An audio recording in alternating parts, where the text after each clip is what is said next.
can't see your screen. Do you want to share your screen? Sorry, your camera. Okay, all right, I'll leave it to you.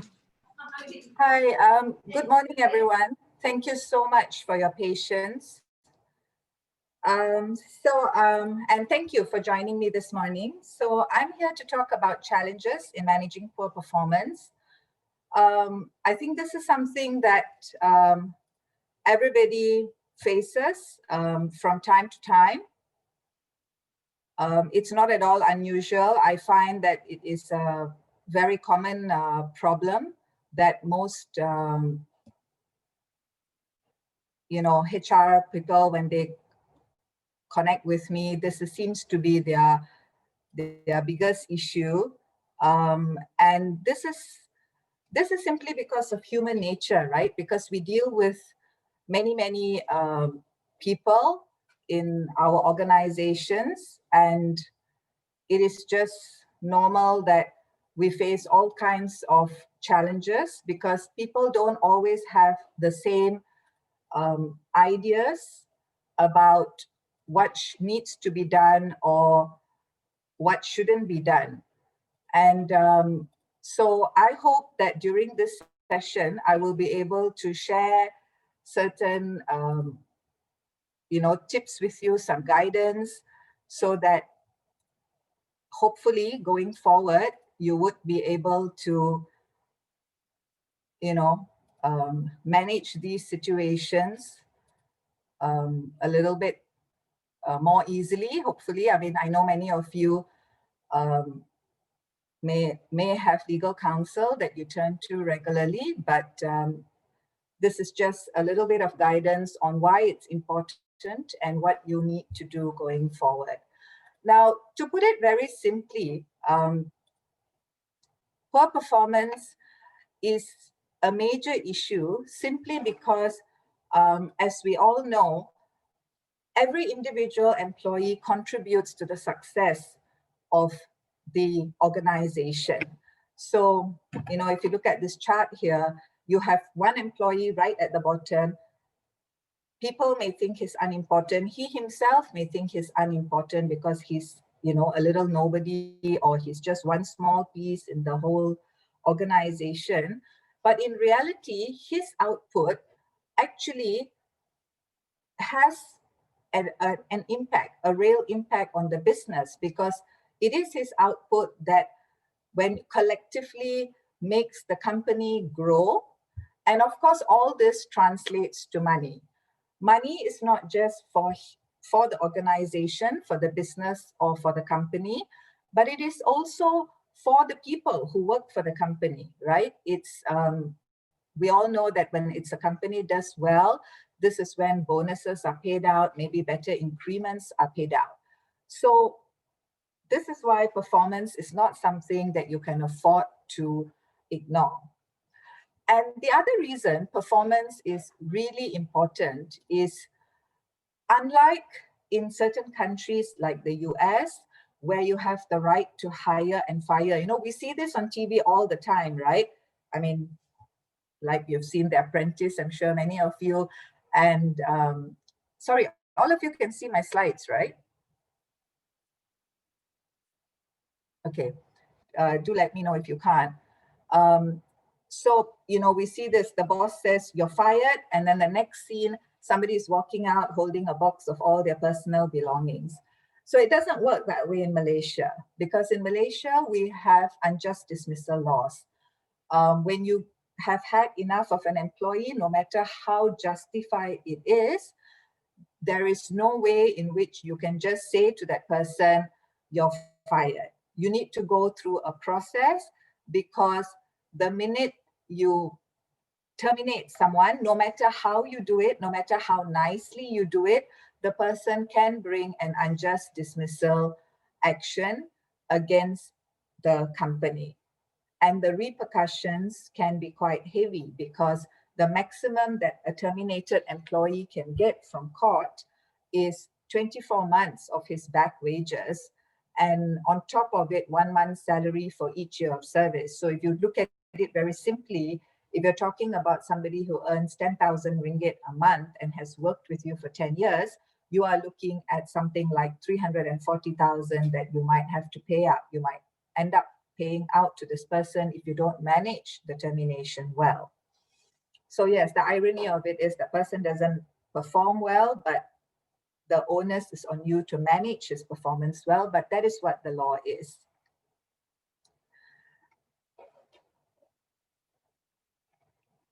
So I would also like to explain to you that there is a difference between poor performance and misconduct. There are two different things. Yes, it may overlap a little bit, which is why if you look at this slide, you've got these two ovals and you see a small area of overlap. Now, to explain to you what the difference is, poor performance is really a case where an employee is not, the output or the performance is unacceptable according to the standards of the company, right? So the person is either not working enough or is working very, very hard, but it's just not good enough. It's not meeting your standards. Misconduct, on the other hand, is when somebody does something willfully wrong. So common examples of misconduct is just being absent without leave, or stealing, or coming to work drunk, and things like that, right? Or even insubordination. Clear instructions are given and the person doesn't do it, just refuses to do it. That's insubordination. Those are misconduct. Poor performance, as I said earlier, you can have a person who's working, who every day you see the person's at their desk sitting in front of the computer, seems to be working 9 to 5, but it's just that whatever it is that their output is just not good enough. They are either making lots of mistakes, or they're not getting the results that you want them to give. Now, where the overlap happens is sometimes you have somebody who is not performing well, but this is also partly because they're not complying with your instructions, your guidance. You may have told them, look, what we want is every day at 5 p.m. you need to churn out this report, but they're not doing it. Okay, the report only comes out at 6. Sometimes they say, oh, it's too late, I couldn't get it out, never mind, I will do it tomorrow morning. So that's where there is a bit of an overlap. Yes, the reason they're not meeting the deadlines is probably because they can't cope, they're just bad at their job. But on the other hand, it could be because they're not following your clear instructions that you need to do this, this, this, this. So this is where there could be an overlap. Now, let's look particularly at what a poor performer is, because that is what this session is all about. Okay, and this is essentially cases where your expectations are not met. And that, this can be for anybody, right? Somebody who, let's say, is in sales, you expect them to bring in sales of so many thousands a month, and they're not doing that, right? Sales figures are low. Or you could even have, let's say, in a cafeteria scenario, right? You need the food to be laid out for lunch by 12 p.m., but lunch is always late. So these are where expectations are not met. Sometimes it's lack of knowledge. It is another very common problem because people tend to over-represent themselves, over-promise at interviews. Everybody nowadays knows how to submit a really nice resume, and then they come for the interview. They're well prepped. They say all the right things, and let's face it, in a half an hour interview or 1 hour interview, sometimes people go through 3 interviews. It's really not enough for you to completely assess the candidate. So it's almost a gamble, right? You make a choice. And then what happens? Because the person starts to work and you realize that, oh, actually the person doesn't really know very much. We've come across cases, they join a pharmaceutical company. They're supposed to be managing the R&D lab, and then you find that they don't know the protocols for research or doing tests relating to pharmaceuticals. So this lack of knowledge will then, of course, cause performance levels to be poor. Lack of skill is another thing. So a lot of jobs, you need skills. And if they can't do the job, for example, I assume many of you are HR personnel, right? So when we talk about lack of skill, lack of experience, you can have people like you expect them to do training, you're in HR, but they just don't have the people skills. They're not able to stand in front of a room and train your people. They lack the experience because they don't know what to do when, let's say, somebody is absent without leave for 3 days.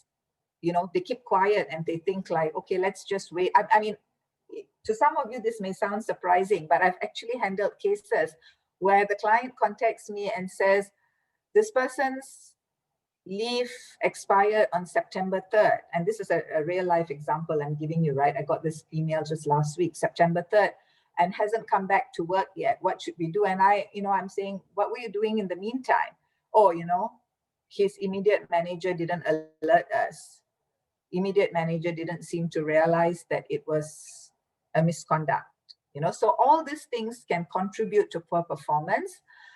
And of course, there's the simple lack of effort, right? Many of us encounter that. Some people who just don't try their best, or what we in Malaysia call the whole tidak apa attitude. And then you have people who are good people. They want to try. They are trying. They're giving it their best, right? But it's like that song that we know, right? Your best is just not good enough, because their talents lie elsewhere. And maybe this is when you need to manage them properly so that they realize that the job is just the wrong fit. So, there comes the song. I'm sure all of you have heard this song before. So what does the law say about poor performance? So as I said, we have unjust dismissal laws. And if you want to terminate someone for poor performance, you can. It is a justified ground. You will succeed in proving that it is termination with just cause or excuse, provided you meet the legal requirements. And what are these legal requirements? First, you must be able to prove, and remember this, right, that when somebody is terminated, even though it is the employee who commences the case, the burden of proof is on the company. So you must be able to prove that first, there were defined expectations, that this employee knew what was expected of him or her. Secondly, he or she must have been told, there must have been notice to the person that they're not meeting these expectations. Now, when I talk about notice or notification, I don't necessarily mean a legal notice, it doesn't have to be in any particular format, but there must have been some communication to the employee that, hey, this is not what we want from you. What we expect is something else. It can be very casual. It can be in the form of emails. And often what I recommend to clients, especially when you are starting to manage a particular person for performance, is keep it casual, keep it positive, be encouraging, in the beginning, because you don't want to demoralize somebody. Neither do you want the employee to later turn around and say, I was bullied, I wasn't given a chance, I was yelled at, I received nasty memos and nasty emails. I have seen such emails. I've seen bosses writing to their subordinates with caps, bold, asking, questions in a very confrontational way. It doesn't help, because remember that it is not just about who is the boss, because when you go to court, you want to be able to show that you were a reasonable and a good employer. So in the beginning, when you tell the person, do it verbally, do it in a one-to-one meeting. If you feel you need to document it, send emails so that it is documented, but word it nicely. and give the person reasonable opportunity to improve. That is important, right? And what is, you're definitely going to ask me if you could talk right now, right? Though it's not Q&A yet. What is this reasonable opportunity? That depends. I don't have a hard and fast, clear answer for you because it really depends on your industry, what the person's job role is. So a very clear distinction I always give people is, let's say you have a data entry clerk, right, who is not completing his or her work in a day, who is making lots of mistakes, and then you find that, you know, the Excel sheet is all over the place. You can speak to the person, you can stress to the person what is important, what is expected, what is needed, and then you will be able to tell in a week. You can tell the person that, look, we are, you know, I expect you to, from tomorrow, do things differently. And in a week, you will know whether this person is trying or not.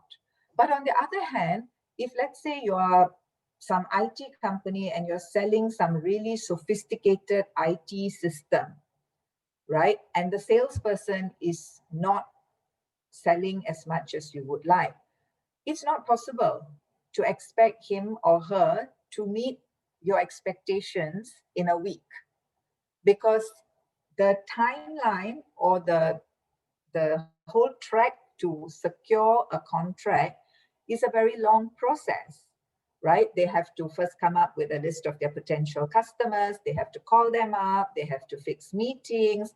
Potential customers may not be free. Meetings get postponed. Then they have to go and do a pitch. They may have to do a demo. They may even have to give them a free trial period, you know, and all that. And it's really not unusual for deals like that to take 3 to 6 months to close. So you may have to even give the person a whole year to prove themselves. But what is also important in this time that you give the person to improve is that there must be regular monitoring and feedback. It's not enough to just have this one conversation or send one memo and then sit back and say, okay lah, let me see how he does in a month or in a year or in 6 months, right? Because then the person doesn't know whether he or she is heading in the right direction. You need to have regular monitoring. You need to have regular feedback. So taking the salesperson's example, even if we acknowledge that he's going to need a lead time of 6 months to close deals, you have to monitor him. You have to ask him after 2 weeks, have you reached out to potential customers? What have you done? How many calls have you made? How many meetings have you gone for? You know, what are you offering them as value add? You know, are you at least asking them to give you a chance to do a demo? You need to do this monitoring. You need to do this feedback. You know, you have to tell him that, hey, you can't expect to only make 3 calls and close 3 deals. That's not how it works. You need to make 30 calls to be, you know, have a chance of closing 3 deals. So this is the kind of feedback you need to give the person. And the reason for this is, if you ever find yourself in court, believe me, the employee is going to say, I didn't know how to do my job. Nobody told me how to do it, right? I was thrown into the deep end. I was floundering. Nobody talked to me. My boss couldn't be bothered. Okay, when I tried to ask for guidance, they shut me down. And all sorts of allegations will come up, which is why you need to monitor it very carefully and document it as well, so that you can counter all these arguments and say, no, you know, this person, the minute we were unhappy, we made it known to the person that what we expect is this.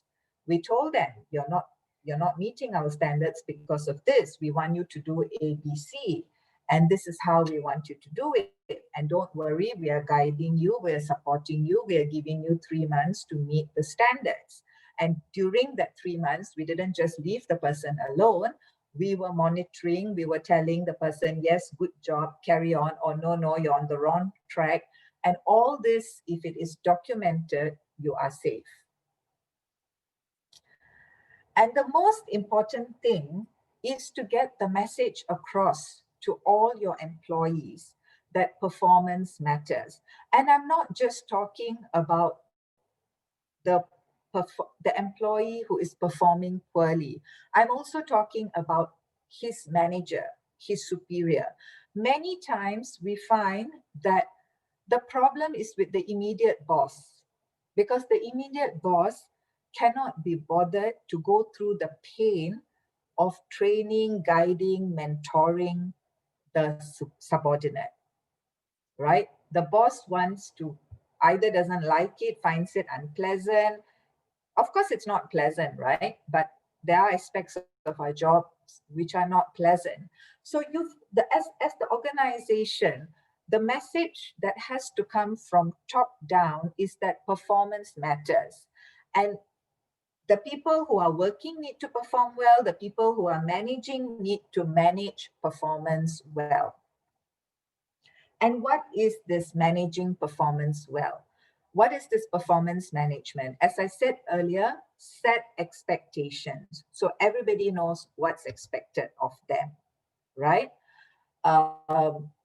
So for example, if you are in the hospitality industry, you set expectations. You tell the front desk people that you got to make your guests feel welcome. They must, the minute they walk in, they must feel like they've stepped into a friend's home. You know, so greet them with a smile, be personable, make, you know, you need to teach these things, you know, make personal comments, compliment them on something. So you set the expectations. And importantly, the next point is you need to have key KPIs, right? Key performance index for every employee. And this, you have to look at it again. Many organizations have KPIs that were established 10 years ago. It doesn't work anymore, right? Especially in the current time when we are all challenged with this pandemic and we have people working from home. It's very hard to manage them with the same set of KPIs that you were using even just 2 years ago. So look at your KPIs again.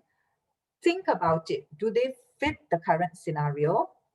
Okay, do you need to revise them? If you don't even have KPIs, then you better sit down and draw up your KPIs, establish the KPIs for everybody.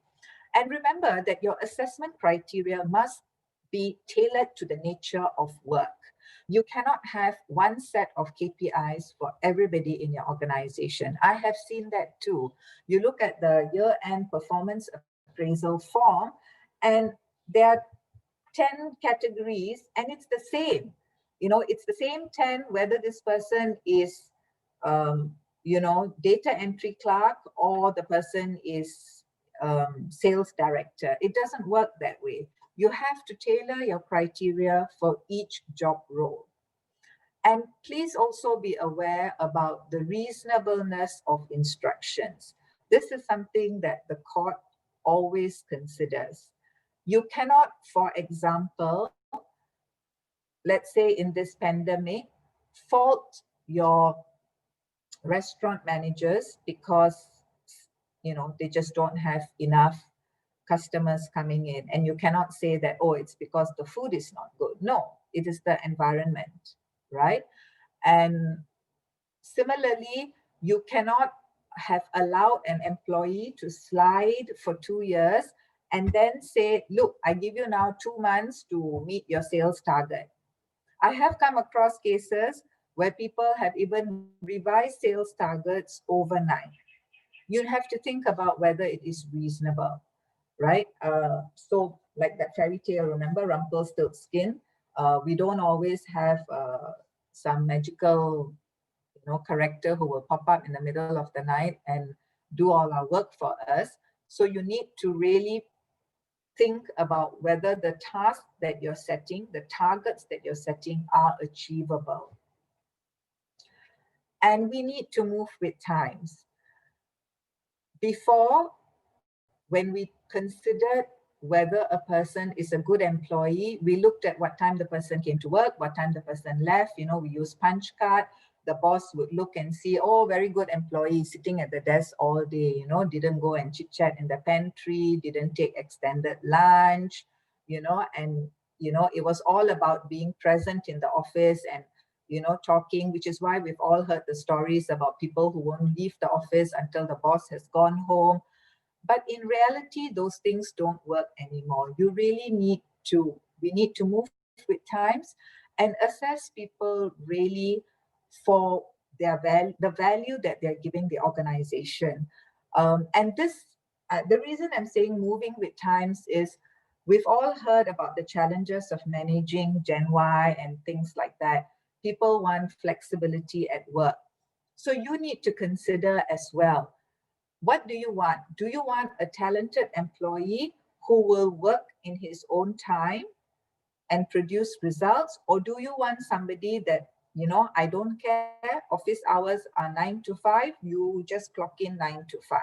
Because you have some people, and again, depends on the job that they're doing and the industry that you are in, who are, their best output is in the middle of the night, right? So if these are people who are, you want their output, you want them to write, good articles. Let's say you are a publishing house, you want them to write good articles and all that, you might as well think about giving them flexi hours. So this is what I mean by, you may need to adjust your idea of what a good performer is.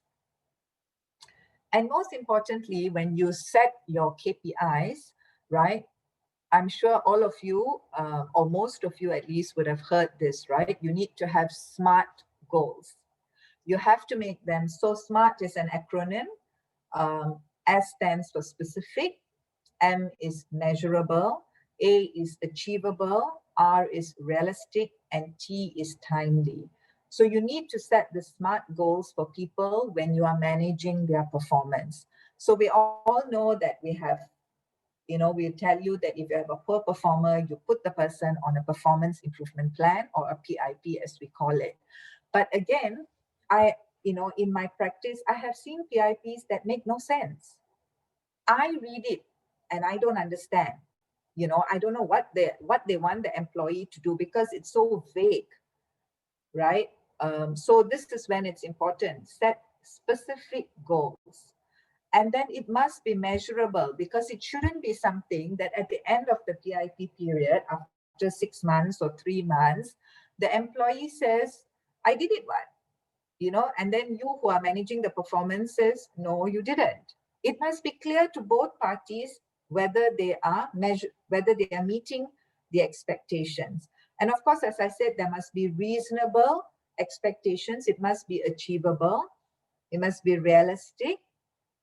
And it must be timely. So that's why it's important that the employee understands, look, this PIP is for 3 months or 6 months.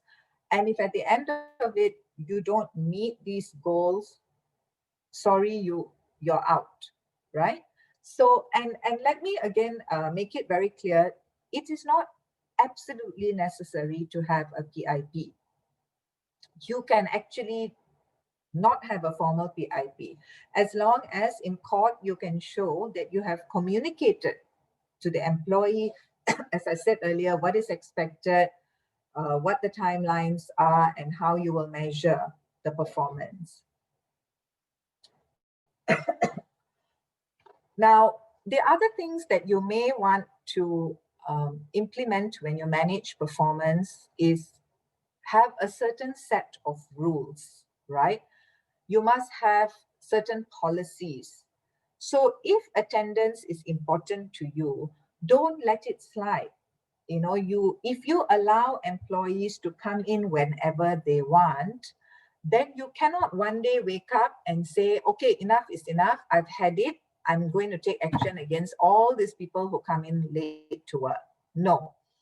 First, come up with your rules. It's fine if it's happened for so long in a haphazard fashion, but you can start to implement rules and communicate it to them. Tell everybody that, okay, going forward, working hours are important. We are going to have you clock in or sign in or whatever, even with work from home these days, you can make it a requirement that at 8:30, everybody clocks in. Okay, everybody must log into their computer. We are going to have a team meeting online. You can impose dress code. if that is important for your business. You can ask for timesheets. You can say that everybody who, especially a lot of times people play truant or have the opportunity to, go off and do their own thing during office hours if they have jobs where they do field work, right? So you can actually say that, well, you need to make proper calendar entries, which your boss can access, so that every time you have a meeting, you need to put it in the calendar, which I can access, who the meeting is, where, what time, etc. On top of it, have regular one-to-one meetings with your people. Don't wait for year-end appraisal. Sometimes it's too late. It's important to give your employees regular guidance, mentoring. So arrange, schedule to have one-to-one meetings with them, where you spend, it doesn't have to be long. It doesn't have to be formal. You don't need to have HR present. You don't need somebody to take minutes. It's just to give, it's as I say, it's about open engagement, right? It's to give employees a chance to share what they feel. It's an opportunity for you also to, in a very informal manner, guide the employee in the right direction. And the open engagement, as I said earlier. So it's not just during meetings. Current day, what is expected, what people expect from the workforce in a work environment is to have the whole open door thing. If they have an issue, they want to be able to talk to their boss.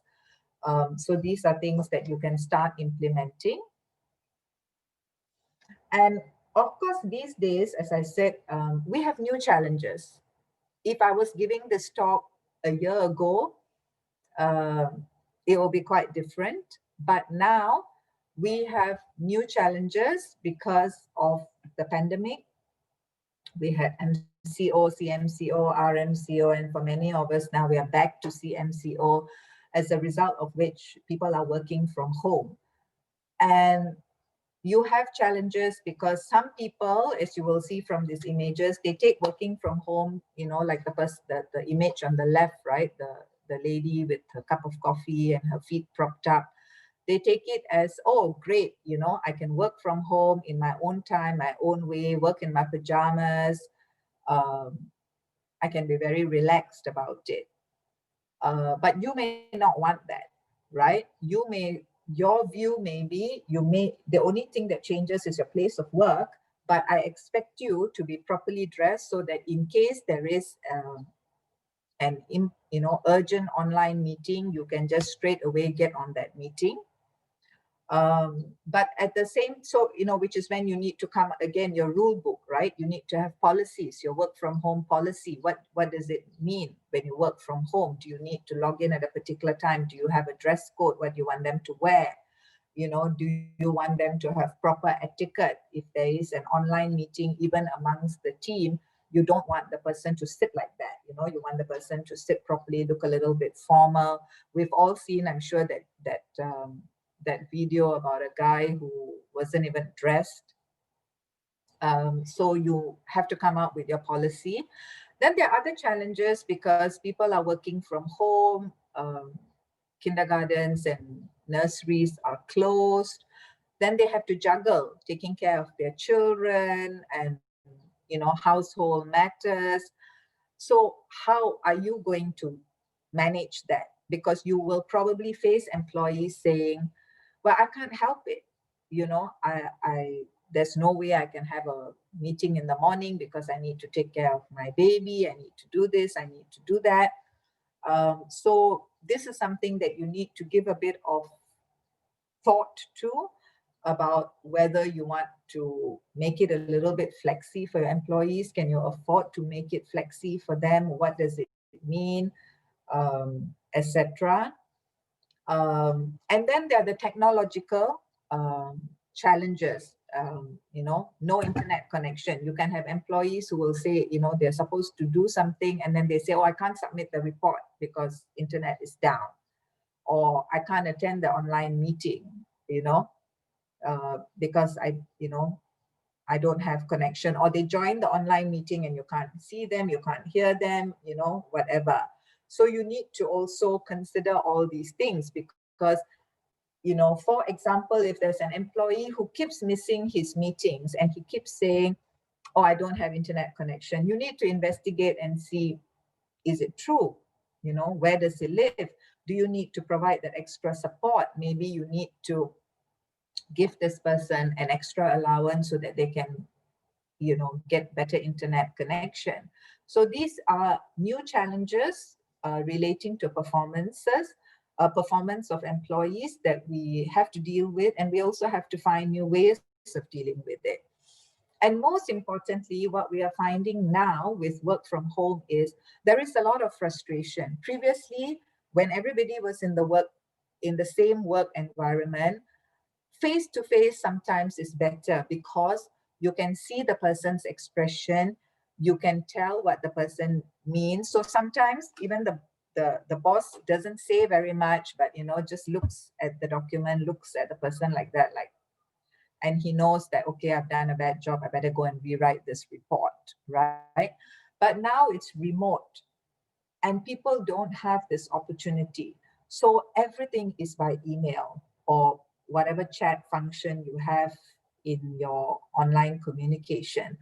And with this frustration, you have to remember that some people say what they will say verbally in written form, and they say things like, you are useless, okay? Or they will say, forget it, I will do it myself, because they're so tired of this back and forth, and they say, but these are things that can backfire on the organization, because when eventually employee is, you know, loses his job because of poor performance, he's going to come back and say, but you know, look at all these messages that my boss sent me, look at how rude he was, right? And of course, I was demoralized. He wasn't supporting me. He was attacking me.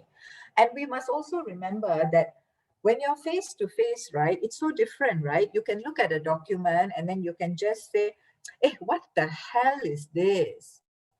And the other person won't take offense. Okay, because they can hear your tone, they can see your expression. But imagine if you wrote it down in an email. The effect is completely different.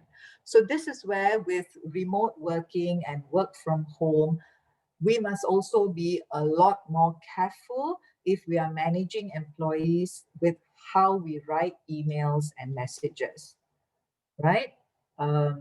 So those are the new challenges. And as always with employment, we are constantly evolving. So we need to find new ways of dealing with these new challenges. And that brings me to the end of my presentation. Thank you very much for joining me and for your patience earlier. And I will be happy to take questions. So please go ahead and share your questions if you have. I'm going to stop sharing the slides.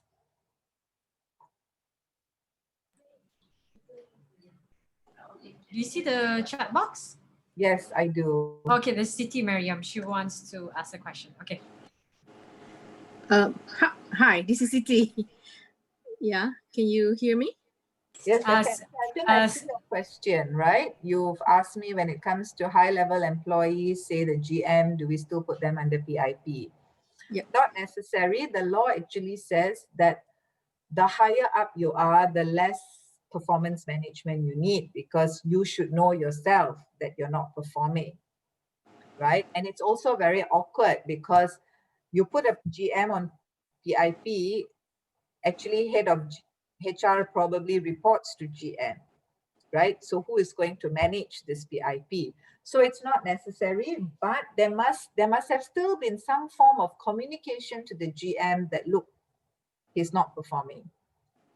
And often this communication will come from higher up, right? Either from the group level or the board, to just say that, hey, look, you know, things are not looking good, and I think you better back up in the 6 months. And he should know what he needs to do. Yeah, but when it comes to actually different expectation, my first question, you know, because I'm managing HR and I've got team members, I've got employees who says that, hey, I'm doing the work, you know, it's my superior that's creating trouble to me, and they think it's more of she doesn't like me, or it's more of a personal basis, and it could be a situation where it's more personal attacks. Yeah, how do we manage that? So that one, you may need to do counseling. You may need to do a joint meeting with both persons there. You need to thrash it out. You need to listen to the subordinate, take down all their issues. You may need to speak to the superior separately. You may then have a joint meeting. This is really quite common these days. So as HR, you would need to facilitate this and get them to be able to work together to, to be back on the same page. Mm-hmm. Okay. Hi, Selva. It's Maureen. Hi, Maureen. Hi, I've got one question. It's a current case I'm having. So we had a case where this person was not performing, and there were a lot of client issues. We have monitored the thing for over 6 months, so we ended up wanting to have to terminate him. So while discussing with him, I gave him an option. I mean, just to say that, okay, maybe your skill lies elsewhere. Maybe this is also part of a chemistry problem with clients. Of course, taking to note that his main problem was attention to details. So right now, I Sorry, would like, Maureen, yeah. your voice is a little bit soft. Can you? Sorry, Yeah, can you hear me? yeah. Now it's better. Okay. So before I terminate, and whilst he's done his PIP for the last 6 months, I thought I'll give him one final chance to prove himself in another division, similar but another division. Does this now make my PIP for the prior one redundant?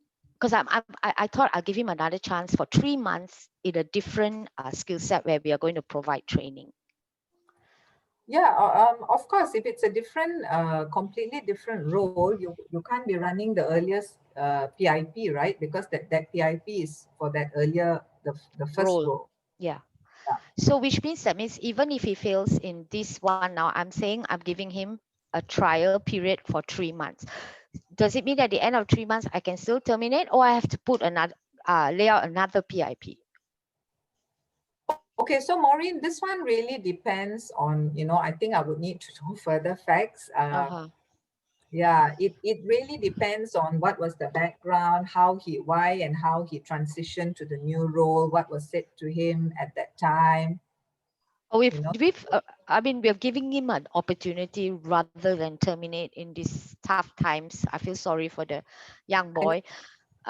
So I've laid out the KPIs. It's very straight, KPIs that is required for him. Of course, there's on-ground training. The supervisor is supposed to manage this for the next 3 months. So I'm just wondering, if it doesn't work out, can I end it at the end of 3 months?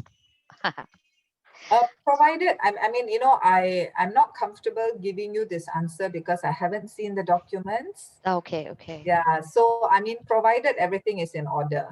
Okay. I know that's not much of an answer for Yeah, you. yeah, I can understand. Yeah, I mean, yeah, it's all the background information is very That's relevant. correct. Yeah. Yeah, because Okay. sometimes it's just one email. I've seen cases where everything is going on track, and then you have one boss who sends one email saying something completely just changes the whole thing. I'll give you an example. I was advising a client on poor performance, and they were building, they were managing it, with guidance from me constantly. And then suddenly, for no rhyme or reason, one of his bosses, sent him an email in response, no doubt, to an email the employee had sent saying, oh, I understand, of course, I understand you have personal challenges, and I really sympathize with your health issue. Mental health is very important. And that completely changed everything, because you already had a boss who seems to be acknowledging that this person has mental health issues, and he needs to be treated differently, given a little bit more accommodation, and So that's why you need to look at the whole thing. Understand. Yeah. So I'll move on to the next question. There's one from Siti Nurbaya. Poor performance for employee under probation period. Yes, you can. You should. It doesn't have to be a formal performance improvement plan, but it is important even for an employee who is under probation, because they have the same rights to be told that performance is lacking. Look, you're on probation. If you don't back up, it's not going to end well for you. Give him guidance, etc.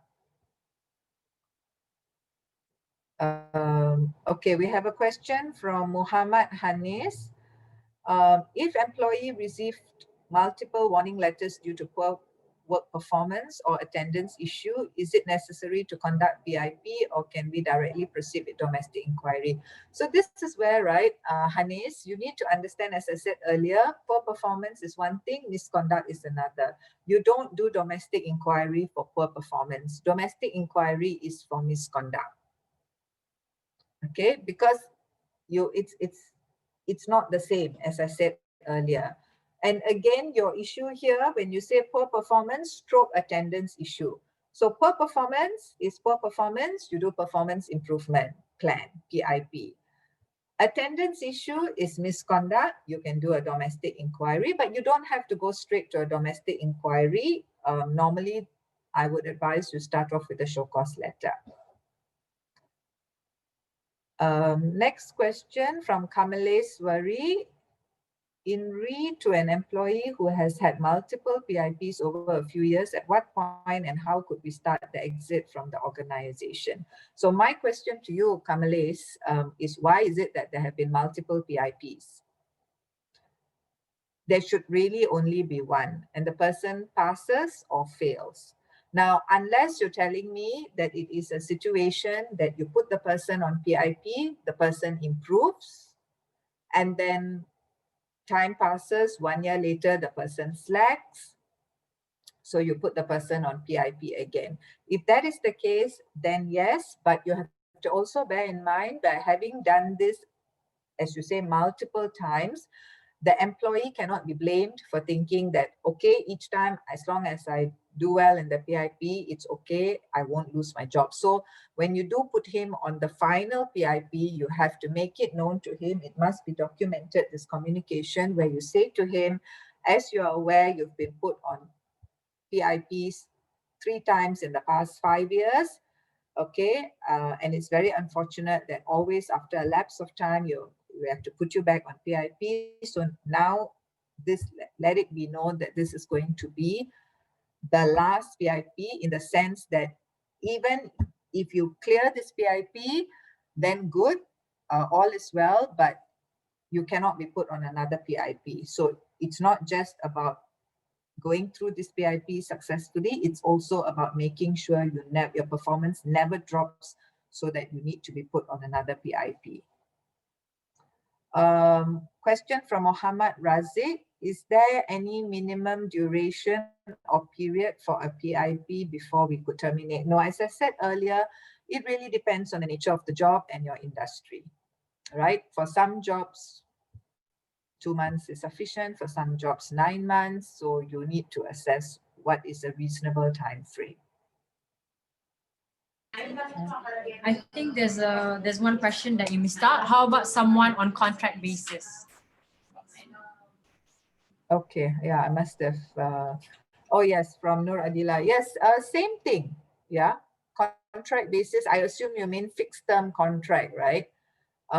Yeah, so if the person has a 2-year contract, you may not want to keep the person on for full 2 years if the person is a poor performer. So you can you can manage their performance, and if they don't back up, you can manage them out.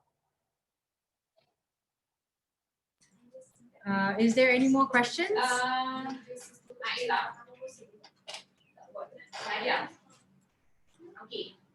If there is no questions, thank you so much, Selvamalar. Thank you everyone for attending. We're so sorry that we're a bit late. Selvamalar will email me the slides so you can all have a copy. All right. Thank you so much, everyone. Thank you. Bye. Thank you. Thank you all. Bye. Thank you. Thank you.